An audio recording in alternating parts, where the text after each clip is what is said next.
A gente começa com a Série B. Avaí 1, Coritiba 2. Levou a virada. Menos mal que momentaneamente nada mudou em relação às posições da tabela. Claro que o Coritiba deu mais 3 passos para cima. Boa tarde, Fábio. Olha, Mancha, boa tarde, né? Eu sempre falo aqui a questão da postura de uma equipe, né? Então eu já critiquei, por exemplo, o Avaí quando empatou 0-0. Teve 2 empates de 0-0. E ontem o Avaí perdeu o jogo, é bem verdade, perdeu o jogo, mas eu gostei da postura do time do Avaí. Foram 2 erros grotescos da defesa que acabaram comprometendo o resultado. Mas no primeiro tempo, o Avaí fez um jogo muito equilibrado contra o Coritiba, inclusive abriu o placar, aí cometeu o pecado de tomar o gol logo depois, né? Porque daí não dá aquele tempo do time se ajustar em campo, aumentar a pressão do time do Coritiba. Agora o que está muito claro aí é o seguinte, são 2 times, viu, Mancha? Eu estou falando pelo que eu vi até hoje. Estou falando até hoje, sábado, dia 21. São 2 equipes que vão brigar pelo acesso. Não tem dúvida nenhuma, já pode colocar no caderninho aí Coritiba e Avaí como postulantes ao acesso para a Série A do ano que vem. Claro que a vantagem hoje é do Coritiba em relação ao título, né? Porque eu tenho um timezinho bem distribuído, um time que, quando aparece a oportunidade, consegue colocar a bola para dentro. Esse Léo Gamalho aí, cara, ele cheira a gol, né? Ele jogou aqui no Avaí, jogou no Criciúma, em qualquer circunstância ele tem colocado a bola para a rede. Mas eu vou repetir, para o torcedor entender, não adianta empatar 2 jogos de 0-0 e dizer que o time jogou bem. Não jogou bem, você tem que ter uma postura. E o Avaí ontem teve uma postura equilibrada, o Avaí ontem equilibrou as ações, o Avaí teve oportunidades, inclusive, de ter não ampliado o placar, porque quando ele fez um já tomou o gol de empate, mas ele teve depois a oportunidade de fazer o segundo, como teve também a oportunidade de empatar. Foi um bom jogo do Avaí, claro que ainda tem erros pontuais. Se não tivesse erros pontuais, o Avaí teria vencido ontem por 3-0, seria o líder. Quais são os erros pontuais do Avaí? O Avaí tem problemas na defesa ainda, posicionamento de defesa, indecisões no seu sistema defensivo. Ontem esse meu Rafael Pereira, que é um bom jogador, eu gosto dele, não teve uma noite muito boa. O Gledson, por exemplo, falhou no primeiro gol na minha avaliação. E o Gledson não pode falhar. Ele não pode falhar porque tem o Vladimir ali no banco esperando a oportunidade de entrar e conquistar essa vaga. Mas de qualquer forma, viu, Mancha, como você falou, o time se mantém no G4, né? Claro que ele ainda pode perder no complemento da rodada, mas está na parte de cima. Claudinei Oliveira está conseguindo tirar algumas, até do banco, não todos, mas alguns jogadores que conseguem manter o padrão da equipe. E eu repito, o Avaí já empatou jogos e eu critiquei. E ontem o Avaí perdeu e eu estou dizendo aqui que o Avaí fez um bom jogo. Por causa do quê? Por causa da postura, a vontade de vencer. Isso o torcedor entende. O que o torcedor não entende e fica indignado é quando o time entra para não perder. E aí, meu amigo, aí a crítica realmente vem, a crítica realmente aparece. Ó, vai ter oportunidade, é só o primeiro jogo aí do turno, tem chance, tem condições. Agora, só para finalizar, para não dizer que eu não dei aquela criticadazinha, no final do jogo, quando o técnico Claudinei Oliveira chamou Wesley, quem que ele botou ali? Ronaldo, aquele atacante que estava lá, que o Avaí queria vender, não achou ninguém para contratar o cara. E o Diego Renan, olha, se tem público no estádio, é aquele momento em que o torcedor se levanta e vai embora para, né? Já fica aqueles carros saindo ali no estádio da ressacada rumo ao centro ou rumo ao seu bairro.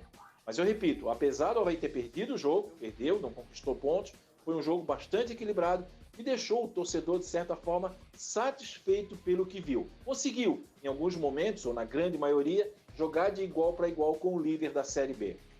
Fábio, enquanto a gente assiste ali as imagens dos gols de ontem, 2 colocações, uma colocação e uma pergunta. Você citou aí o Vladimir já no banco, né? Vi na escalação, já aparecia como goleiro reserva. Você acha que o Claudinei pode apostar em uma troca, já que o Gladson, né, ainda não tem aquele 100% de aceitação da torcida? O Gladson não tem aquele 100% de aceitação. Essa é a primeira pergunta. E a outra colocação é a seguinte: se Léo Gamalho já defendeu 20 times no Brasil, 18 no exterior, só no Avaí que ele não jogou bem, hein? O homem faz gol, hein?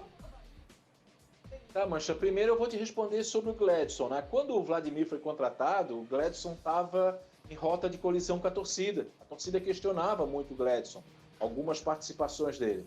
Só que quando chegou o Vladimir, o Gledson começou a fechar o gol. Ele fez grandes partidas, né? Naquele 0-0. No 0-0 ele não tomou gol. Então ele teve boas participações que segurou o Vladimir ali no banco de reserva. Mas claro que o Vladimir é um investimento, é um goleiro conhecido nacionalmente, já foi titular do Avaí. Então o Gladson, ele corre esse risco. Ele sabe que ele está no fio da navalha, ele sabe que qualquer erro é a chance ou é a oportunidade que o Claudinei vai chamar o Gladson. Gladson, dá um tempinho no banco aí que eu vou colocar o Vladimir. Então agora ele está correndo esse risco, né? Pela falha aí no primeiro gol, ele falhou, ele teve uma saída conturbada, atrapalhada, né? E ele saiu. Mancha, vou discordar do relator um pouquinho, tá?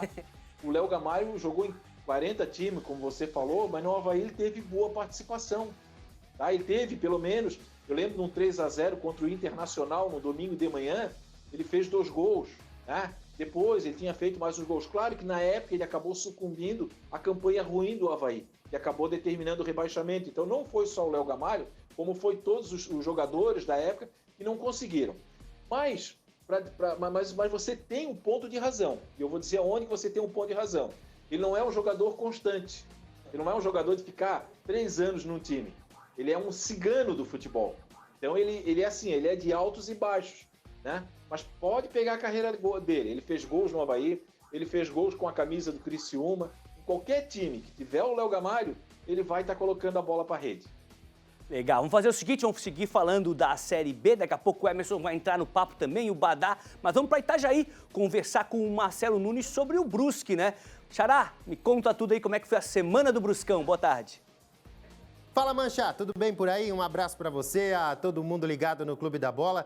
Pois é, Mancha, que azar, hein? O Brusque foi derrotado mais uma vez na Série B do Campeonato Brasileiro, no meio de semana, na quarta-feira, derrotado para o vice-líder Goiás, que com um gol de oportunismo do Aleph Manga, venceu o Brusque por 1-0. É claro que o Brusque foi melhor nesse jogo, teve várias oportunidades, principalmente no primeiro tempo, mas acabou não marcando. E a gente sabe que contra uma equipe como o Goiás, que está acostumada até a jogar a própria Série A do Campeonato Brasileiro, não dá para desperdiçar essa chance. É verdade que o Brusque vem aí de uma sequência de 4 jogos sem vencer contra adversários difíceis e complicados nessa Série B, mas acho, Mancha, que o balanço que a gente faz desse primeiro turno que encerra da Série B do Campeonato Brasileiro é muito bom, muito positivo para o Brusque Futebol Clube. Chegando a 25 pontos, o Gerson Testoni faz uma conta ou um cálculo aí de 45 pontos para permanecer na Série B do Campeonato Nacional. Então, tudo indica que no segundo turno, que já começa amanhã, contra a Ponte Preta lá em Campinas, o Brusque vai ter que conseguir 20 pontos para firmar os 2 pés na Série B do Campeonato Brasileiro mais uma vez. Esse é o objetivo traçado e determinado. Claro que um pontinho ou outro a mais nesse primeiro turno escapou entre os dedos, mas vamos combinar, né, Mancha, que ninguém estava esperando o Brusque até em alguns momentos flertando com o G4, como foi nesse primeiro turno da Série B do Campeonato Brasileiro. Acho que está de bom tamanho, sim, a participação até aqui. Eu volto contigo, Mancha. Daqui a pouquinho eu estou de volta para falar do Marcílio Dias. Até já! Legal demais. Antes da gente ir para Blumenau conversar com o Emerson, o Brusque divulgou essa semana um videozinho, né, do lançamento de mais uma camisa preta, que é em homenagem às vítimas da Covid-19. O vídeo ficou muito legal. Roda aí. Passamos por tempos difíceis. O medo e as incertezas tomaram conta dos nossos dias, nos deixando um pouco mais longe do nosso Gigantino e de quem amamos. Mas isso está na história. Eu vou continuar e quero vocês juntos conosco. Anos e anos, sabe? Vamos fazer história em tudo. Um sentimento nos uniu, deu forças para continuar lutando. E hoje as estrelas não são apenas para lembrar dos títulos, mas estão estampadas em nosso manto para recordar de todos que se foram e da batalha que ainda vivemos. E juntos vamos vencer. Faça parte dessa história. Vista este manto. Tá aí, ficou bonito, hein?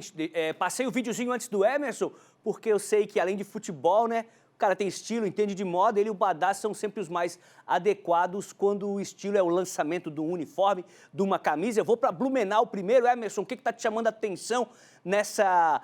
Vou falar nesse finzinho de turno e já de retorno da Série B, que já começou, né? Algumas partidas já aconteceram. Essa briga ali em cima, concordo com o Fábio também, um abraço a ele. Ela vai prosseguir, eu acredito, apesar de a gente ter ainda mais 19 rodadas O Avaí vai brigar pelo acesso, o Coritiba está muito bem, o Goiás batendo o Brusque.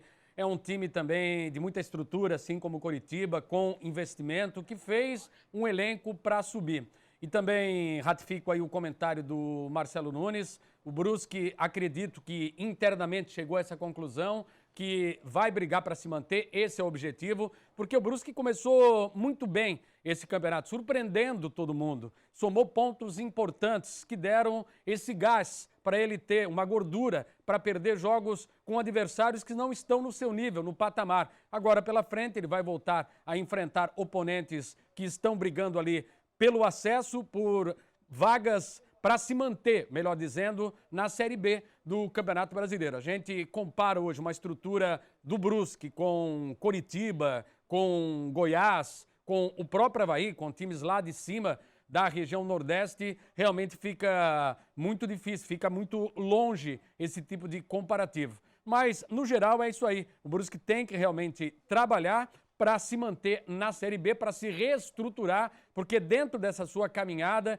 vindo da Série D, alcançou a C, alcançou a B, faz um belo campeonato para se manter. Eu não creio que tem tanto susto assim para ser rebaixado, mas tem que ficar ligado, tem que abrir o olho, seguir com seriedade. Eu não vejo o Brusque agora reagindo para brigar lá na frente, mas sim para se manter, e esse realmente é o propósito. E o Avaí vai até o fim, vai brigar por esse acesso, viu, Mancha? Legal, Emerson.